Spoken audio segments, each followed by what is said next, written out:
What's going on, ladies, gents, and kids of all ages? It is Eric coming back at you once again from the Nerd Cave, and today we are going to be talking about another version of Pirates. You guys loved the Ruby Steel Pirates deck list, so I thought I would look at doing an Amber Steel Pirates deck list, and I am also considering some other versions of Pirates as well. I was looking at Amber Emerald initially, but I really don't know if it can be good. I'm trying to figure out an Amber Emerald list that could be good. If you're playing Amber Emerald Pirates, definitely let me know in the comments below. I would love to see your list and see what's working for you, because I'm really having a hard time bringing that one together. However, I do think Emerald Steel Pirates will also have a lot of potential. That being said, before we jump into the deck list, as always, a big shout out to the Patreons. Thank you for making the giveaways on the channel possible and supporting our future endeavors with the channel, keeping the community happy. You guys are awesome, and I could not do this without you. The Patreon exclusive giveaway is coming this weekend, so if you were waiting around for the Patreon exclusive giveaway, it is going to be coming very soon. I was going to do it a little bit sooner, and then Thanksgiving happened. Everything's crazy with a baby, so I'm not going to make excuses, but the Patreon exclusive giveaway is going to be coming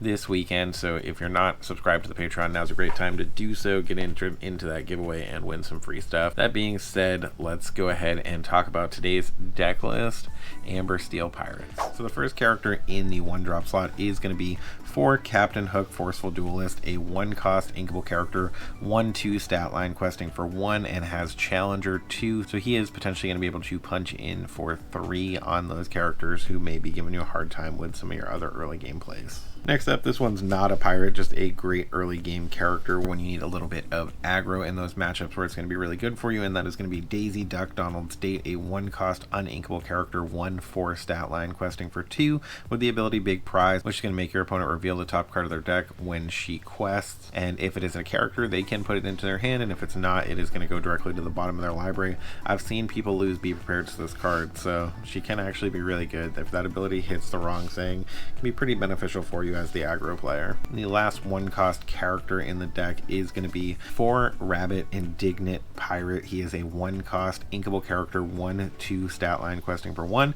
when you play this character, you may remove up to 1 damage from chosen character. He is a great way to just heal some damage on some of those characters in the early game when it's necessary.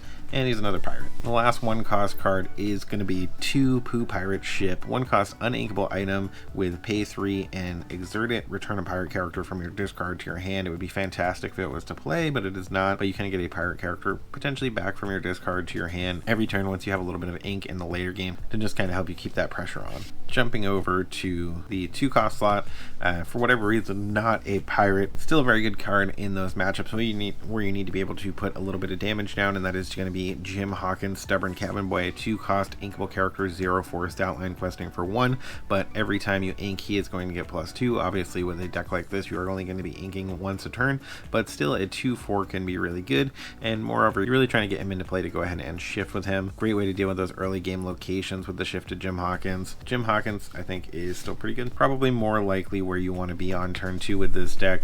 We do have for Mr. Smee Bumbling Mate, a 2-cost inkable character, 3/3 stat line, questing for 2, and at the end of your turn, if it is exerted and you don't have a captain character in play, it is going to take 1 damage, but this deck does play some captains, so it can potentially go ahead and keep Mr. Smee alive, but Mr. Smee Bumbling Mate, still easily one of the best cards in the game. And we do have another Smee in this list. I think this one is pretty good. It is going to gain evasive during your turn, and it is a 2-cost inkable, 3/2 stat line, questing for 1. That's Mr. Smee Steadfast Mate, but the evasive during your turn is going to be a great way to deal with a lot of those evasive threats cropping up in the meta now, and he is just pretty good, and he is also a potential shift target for something coming a little later. Another member of the Pooh gang, we do have for Rue, a 2-cost inkable character, 1/2 stat line, questing for 1, and when you play this character, you may give chosen character -2 attack until the start of your next turn. Great way to get some favorable trades with something like that Smee. Then again, if you are in that matchup where you are trying to keep the pressure on and go really aggressive questing in the early game, we do have 4 Piglet Pooh Pirate Captain, a 2-cost inkable character, 2/2 stat line, questing for 1, and when you have 2 or more other characters in play, this character is going to get +2 lore and be questing for 3. Great way to apply a lot of early lore pressure to your opponent. Jumping over to the 3-cost slot, we are are on 3 Owl Pirate Lookout, a 3-cost inkable character, 3/3 stat line, questing for 1. And during your turn, whenever a card is put into your inkwell, shows an opposing character gets -1 attack. So you could potentially stack that with something like Rue by playing this on turn 3, and then the following turn playing Rue. After inking, you're going to be able to go ahead and give your opponent's character -3 attack and maybe really get a favorable trade with something. And if you are dealing with that item matchup that is going to be really relevant to the meta right now, we are on 2 Benja, Guardian of the Dragon Gem, a 3-cost inkable character, 2/3 stat line, questing for 2. When you play this character, you just straight up get to banish an opposing item. Great way to deal with those lucky dimes or fishbone quills if you're a little earlier in the game. Another 2 of in this deck, we are on 2 Lawrence, Jealous Manservant, a 3-cost inkable character, 0/4 stat line, questing for 2. While this character has no damage, he gets +4 attack, so he is going to be a 4/4 for 3 when he has no damage on him, which is super aggressive, especially with a quest for 2. Then a way to protect some of those early game softies, we are on 4 The Prince, Never Give Up, a 3-cost inkable character, 1/3 stat line, questing for 2 with resist +1, which we all know is fantastic. Resist is really good. There's a lot of steel in the meta right now, and he also has bodyguard, so that's where he's going to be able to protect those early game squishies. A fantastic card to pair with that Lawrence or that Smee especially. We're on 4 Rapunzel, a 4-cost inkable character, 1/5 stat line, questing for 2, and when you play her, you're going to get to go ahead and remove 3 damage from something and draw cards equal to the amount of damage you have removed. There's a reason this card is as expensive as it is. Fantastic stat line, fantastic quest, very low cost, and it's potentially letting you draw 3 cards while developing a character, which is absolutely nutty. Rapunzel will potentially go back up in the future. I think now with the restock of Chapter 1 for Black Friday, we saw it all over the place at Target. Now is going to be a great time to buy Rapunzel. I think the price will probably come back down to around $35. It's my prediction anyway. I've seen people opening 4 or 5. Next up in the 5-cost slot, we are on 2 Jim Hawkins, Rigging Specialist, a 5-cost uninkable character, 5/5 stat line, questing for 2, shifting for 3, so potentially able to come down pretty early in the game. When you play this character, you may deal 1 damage to chosen character or location. Super good for dealing with a lot of threats. Another great option to shift on 3 and is going to kind of be a 5/5 is going to be Captain Hook, Thinking a Happy Thought, a 5-cost uninkable character, 2/5 stat line, shifting for 3, questing for 1, but he does have Challenger +3, which does make him a 5/5. And the thing that's really kind of neat with him in the early game particularly is characters with cost 3 or less can't challenge this character at all. So even if they have something like Madam Mim Fox is going to be your biggest potential threat, can't challenge into it. Those little characters can't challenge into it, so they're going to have to wait to get something out. Like Maui is going to be one of the most favorable 1-to-1 trades with it, or now something like the new Jim Hawkins shift line could deal with it pretty handily. And just to have something to do with that Jim Hawkins and that hook, we are on 4 Whole New World, a 5-cost uninkable action song. Each player discards their hand and draws 7 cards. This is going to be your primary card draw outside of Rapunzel, so this is definitely a card you want to see, but not necessarily a card you want to keep in your starting hand, particularly if you're going up against somebody playing Emerald and there's a potential you're going to see an Ursula early in the game. They're going to be able to rip it out of your hand.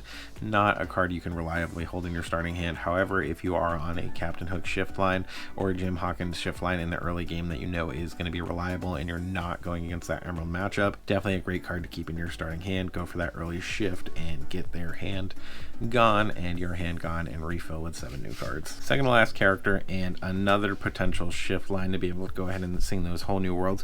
We are on 2 Mr. Smee, Captain of the Jolly Roger, a 6-cost uninkable character, 3/6 stat line, questing for 2, shifting for 4, and when you play this character you may deal damage to chosen character equal to the number of other pirate characters you have in play, so you could potentially be throwing him down, dealing 2, 3, 4, 5 damage. Who knows? Sky's the limit with something like Mr. Smee. May not be a lot of damage, but he is still, like I said, if you don't have a lot of cards in your hand, a great option to throw down with the shift and sing something like Whole New World. And 3/6 stat line isn't bad. And last up in the 7-cost slot, if you get there, this may be something you're inking more games than not, but that is going to be Jim Hawkins, Honorable Pirate. It's just a card I thought was cool to include. He is a 7-cost inkable character and doesn't have shift, but he is a 4/7 stat line with bodyguard, so he's a great bodyguard in the late game if you get there. He is questing for 2, and he has a great ability for a deck that is playing a ton of pirates, and that is when you play this character, look at the top 4 cards of your deck.